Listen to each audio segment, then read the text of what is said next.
Hey guys, it's a little bit of JoJo. Thank you so much for the great feedback on my last video. I hope you enjoy this new one.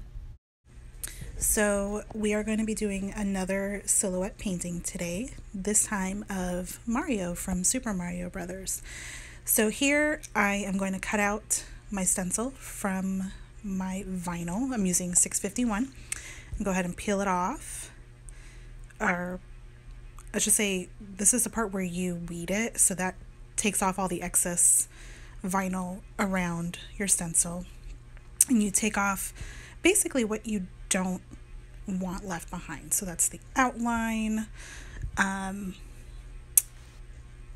This Mario had little buttons, I guess. So we'll take that off. And normally I would use tweezers, or some people use dental tools to take it off. I really struggled with this one. So here I have all of my excess vinyl taken out, and I'm using matte contact paper, measuring out my Mario, and this is what I'm going to use as my transfer tape. So I cut it out, take the clear contact paper off of the backing, put it over my stencil, and you want to make sure that you really get it on there. So I use the flat part of my tweezers to kind of scrape it down. You can use a credit card, really anything to get it to adhere to the vinyl.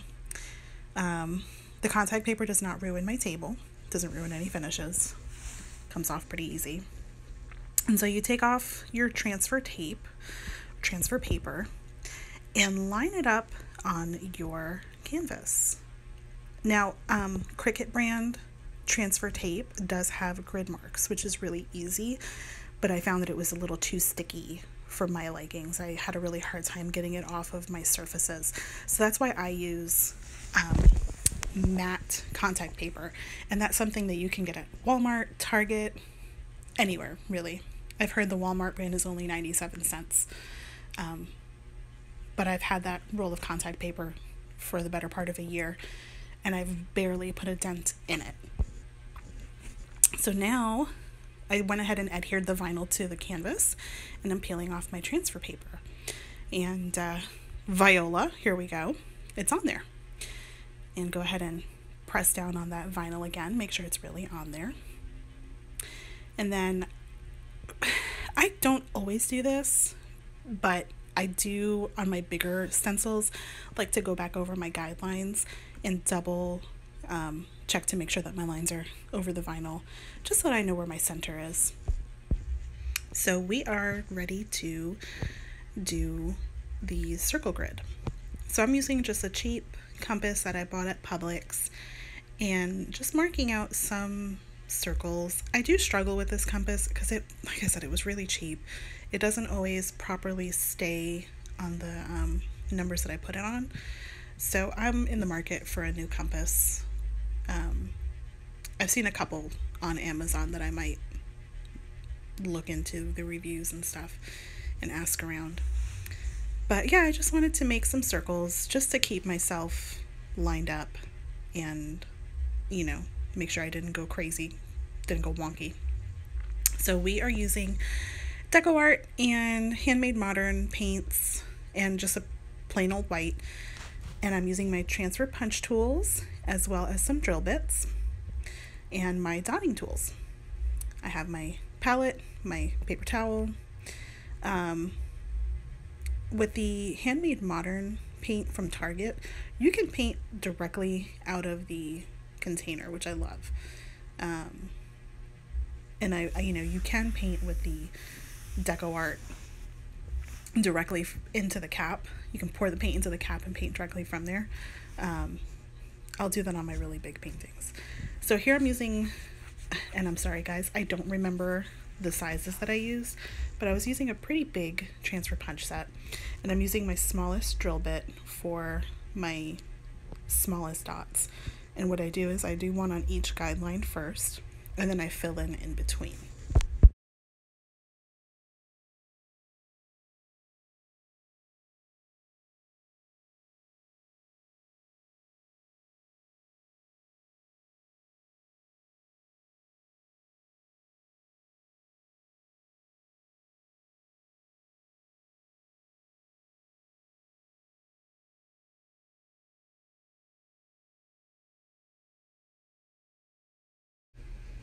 So now I'm going to be using my smallest transfer punch tool size, and I'm basically going to go in between each of those dots that I did with my small drill bit and nestle a little dot in between each one.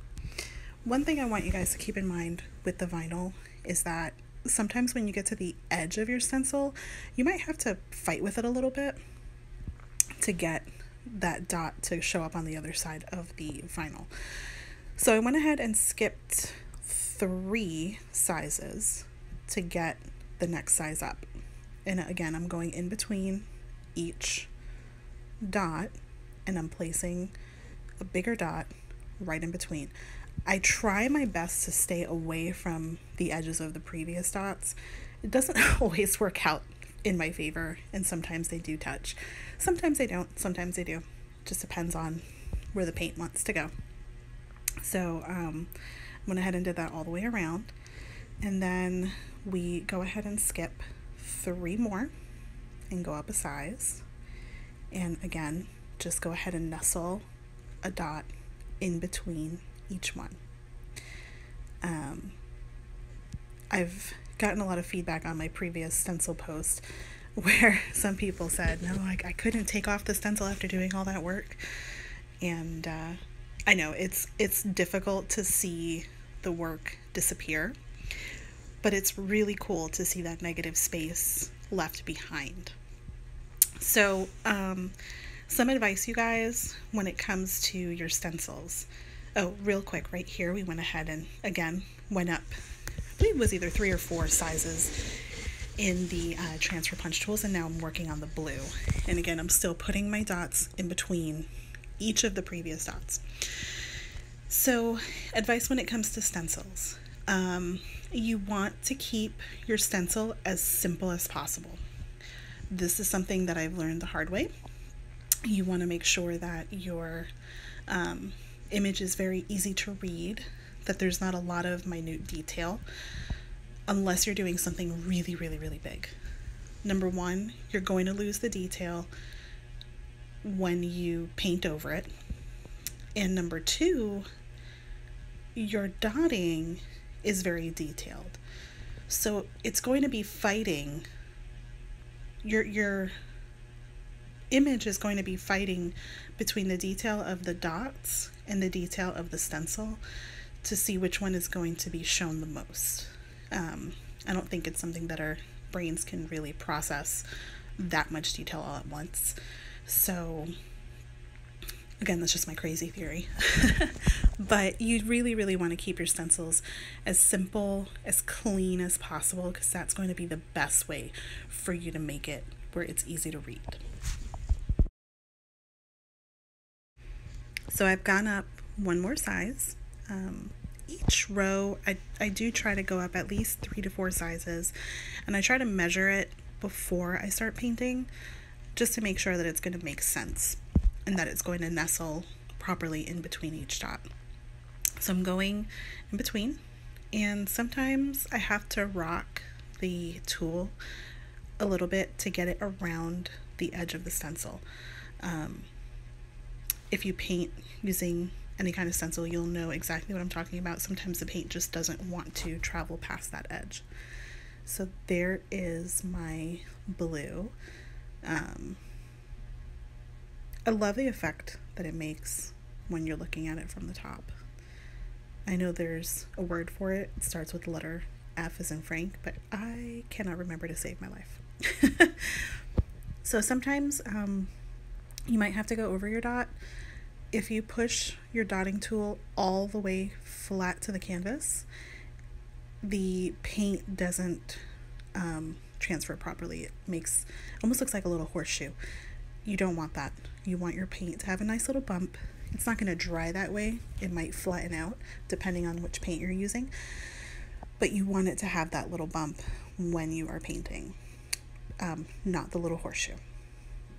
So we're just going to fill in the rest of this particular row, and I believe this is a 16 dot mandala.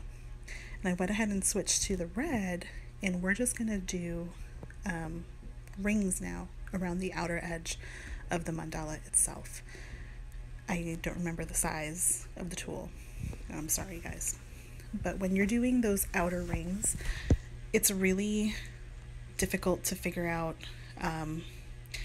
what is going to reach. So I've had, through a lot of trial and error, where I have some dots that there's either too much space and the dots don't really look right, or there's not enough space and I've got this little like wonky dot off in the la la land and it throws off the whole circle. So my best advice for that is start in a corner of the piece that is not the top or any of the center points, because your eye is going to want to travel to those spots first. Start somewhere off in a corner that you know your eye is not going to be drawn to. Work all the way around, and then when you get back to where you're going to connect, I don't do it here, but I have been doing it lately. When you get to the point where you're going to connect, start going back and forth between both sides as you're connecting the circle, and that's the best way that I have found to connect my circle without going all crazy. So here what I did, because I knew I was going around the corners, I started in the middle of my corner just to make it easier for me to close out the circle. And you can see, even with the compass, you can see in the upper left corner my circle went a little wonky. It's fine. You know, this is art, this is handmade. There are going to be mistakes. Don't beat yourself up if you make a mistake. When I was in hair school, they taught us we don't make mistakes, we make discoveries. And that has really stuck with me. And I try to teach that to my kids. You know, every mistake is just a discovery in life. So you can see that first circle, I brought it down to the edges of the canvas. And now I'm just kind of filling in those corners because it's just a little 4x4 canvas. I didn't really want to fill in the edges all that great. So yeah, I'm just filling in the corners just to bring some red back in, because Mario wears, what is it, a blue overalls, and he's got his red hat and his red shirt. So I just wanted to bring some of that red back because of how much blue there was in the center.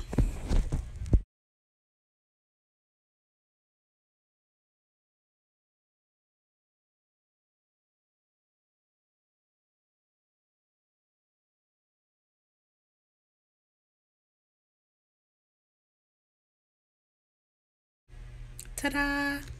Check it out, guys. Love the way it came out. So I went ahead and let it dry some, and then I am taking a super small brush, and I don't remember what this one is because I wound up ruining it and I threw it out. And I'm taking the red, and I'm basically going in between each of my dots in the center and putting little tiny micro dots in between each of them, but only over the canvas. So if there are any dots that are over the vinyl, I didn't do it. Now I'm doing the same thing with the blue, but I'm going, I'm using my dotting tool. So I'm using the smallest size at this point and just putting dots in between my bigger dots where they need to be. And sometimes those go a little wonky too. And we just go with the flow. What did Bob Ross used to say? Happy trees. So yeah, these are happy dots. That's what we call them in the house. And I'm now at this point just doing one dot in between because that's all it's gonna fit. Again, skipping over that vinyl. There's no point in doing the detail work since you're not gonna see it anyway.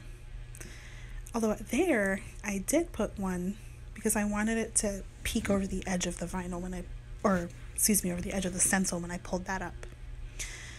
And then going up, getting a little bit more paint on my dotting tool, not going up in size, just getting a little bit more paint to make the little dots just a touch bigger so you can see them in between those bigger dots. And going all the way around, putting one in between each one. And then here, we are going up in size. This is my biggest dotting tool. I'm doing the same thing, one dot in between. I've found that the biggest dotting tool is the same size as the smallest transfer punch. So that was really cool. That's a cool little realization that I made. Again, going between each one, and voila, it is done. So here, because that M is so small, I just used a pencil to go over it. And here's the best part, the most satisfying part, taking off the stencil. I'm using tweezers, but lately what I've been doing is I've been making much bigger paintings with stencils, so I've had to let it dry a little bit more. And I've been using an X-Acto knife to score around my dots before I take the stencil off, and that helps my paint to not come up, especially because I do use so much of the Target brand paint.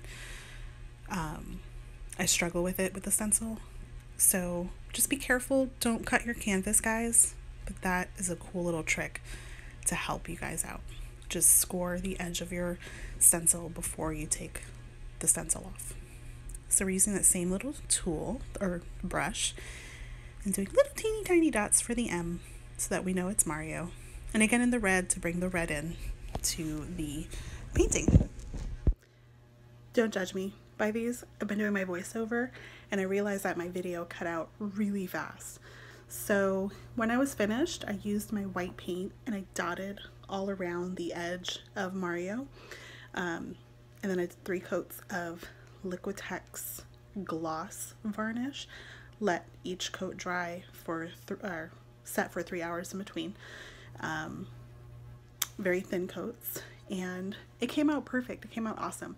So thank you guys so much for watching. If you liked the video, make sure to like and subscribe and tell your friends. And leave me feedback, leave me comments. I may not respond to every one of them, but I do read every single one. Thanks, guys.